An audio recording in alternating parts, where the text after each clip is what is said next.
হযরত মুহাম্মদ রাসূলুল্লাহ সাল্লাল্লাহু আলাইহি সাল্লাম সবচেয়ে বেশি মানুষকে ভালোবাসতেন। কারণ আল্লাহ তাআলা তাকে হুকুম করেছে, তুমি মানুষকে ভালোবাসো। মানুষকে ভালোবেসে যদি তুমি চ্যাম্পিয়ন হতে পারো, তাহলে আমার সর্বশ্রেষ্ঠ নবী হিসেবে তোমাকে গণ্য করা হবে। তাই হযরত মুহাম্মদ রাসূলুল্লাহ সাল্লাল্লাহু আলাইহি ওয়াসাল্লাম মানুষকে সবচেয়ে বেশি ভালোবাসতেন। সে যে জাতি হোক না কেন, কোনো জাতির উপরে কখনো তিনি আঘাত করেন না। কারণ একটা জাতি, ভিন্ন জাতি, যে জাতি হোক, সবাইকে তিনি ভালোবাসতেন। সবার দুয়ারে দুয়ারে গিয়ে ইসলামের দাওয়াত দিতেন। একদিন হযরত মুহাম্মদ রাসূলুল্লাহ সাল্লাল্লাহু আলাইহি ওয়াসাল্লাম এক ইহুদির বাড়িতে গিয়ে ইসলামের দাওয়াত দিতে সকালবেলা গিয়েছিলেন। তিনি গিয়ে তার দরজাতে গিয়ে ধাক্কা দিলেন, বললেন, হে মহামানব, আপনি কি আছেন? তিনি বললেন, হ্যাঁ আমি আছি। তিনি দেখে হযরত মুহাম্মদ রাসূলুল্লাহ সাল্লাল্লাহু আলাইহি সাল্লামকে চমকে গেলেন। আল্লাহর নবী আমার দুয়ারে কেন আসলেন? তাকে জিজ্ঞাসা করা হলো, হে নবী, আপনি কেন আসলেন? তিনি বললেন, আমি এসেছি আপনার দরবারে ইসলামের দাওয়াত নিয়ে। তিনি সাথে সাথে ওই ইহুদি আমাদের রাসূলুল্লাহ সাল্লাল্লাহু আলাইহি সাল্লামের মুখে থুতু মুবারক মেরে দিলেন। হযরত মুহাম্মদ রাসূলুল্লাহ সাল্লাল্লাহু আলাইহি সাল্লাম থুতু মুবারক মুছে দিয়ে তিনি আবার চলে গেলেন।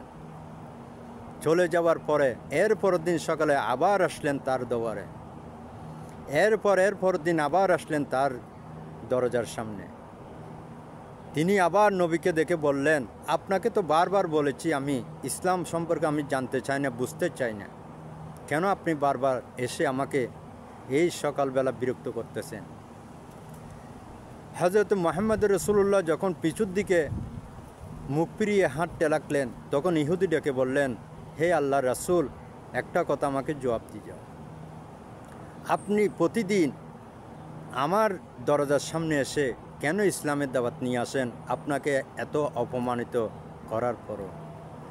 তিনি বললেন, এই দুনিয়াটা হলো ক্ষণিকের, এই দুনিয়াতে কেউ আমরা থাকব না। কারণ আল্লাহ পাক আমাকে হুকুম করেছেন, একটি মানুষও যেন এই পৃথিবী থেকে জান্নাতি না হয়, যেন মৃত্যুবরণ করে না। কারণ আপনি যে ধর্মের মধ্যে আছেন, ওই ধর্ম একদিন আপনাকে হয়তো জাহান্নামের আগুনে জ্বালিয়ে দেওয়ার জন্য প্রস্তুত হয়ে যাবে। সেই জন্য আমি আল্লাহর পক্ষ থেকে দাওয়াত নিয়ে এসেছি আপনাকে জাহান্নামের আগুন থেকে রক্ষা করতে। তাই আমি ইসলামের দাওয়াত আপনার দরজার সামনে এসে বললাম। কারণ আমি যদি আপনাকে ইসলামের পথের দিকে দাওয়াত না দিই, তাহলে আমি আপনার কাছে, আল্লাহর কাছে আমি ঋণী হয়ে যাব এবং অপরাধী হয়ে যাব। কারণ আপনি ধর্ম পালন করুন বা না করুন, আমার কথা শুনুন বা না শুনুন, সেটা আপনার ব্যাপার। আমার দায়িত্ব হলো আপনাকে দাওয়াত দেওয়া। তাই আপনাকে বলি, ইসলাম গ্রহণ করুন।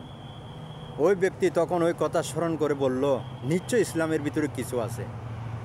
সাথে সাথে তিনি বললেন, তুমি আমাকে কলমা পড়াই দাও, লা ইলাহা ইল্লাল্লাহু মুহাম্মাদুর রাসূলুল্লাহ।